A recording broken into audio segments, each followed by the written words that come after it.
So guys, ito na naman ako nagluto ng paksiw. Paksiw na bangos. Ang laki-laki ng ulo. Ang laki ng ulo guys. Tsaka buntot, babaliktarin ko. Gusto ko baliktarin.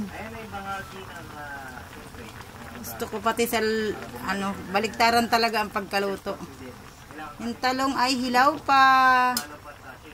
Babaliktarin ko rin ang talong. Pero yummy na ang kanyang sabaw. Sarap ng sabaw. Grabe ang anghang. Nadamihan ko pala ng paksiw. Daming sili, Eliza. Daming sili, di ka makakain.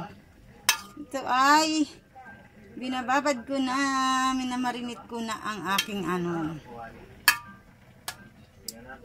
Sarap. Parang be, ibili mo lang akong asin. Parang kulang asin ng paksiw. Sige na, be. Ibili mo ako asin, be. Anong isusunod na ilalagay ni Kayla? Wala nang ilalagay. Asan ang sibuyas? Sibuyas daw.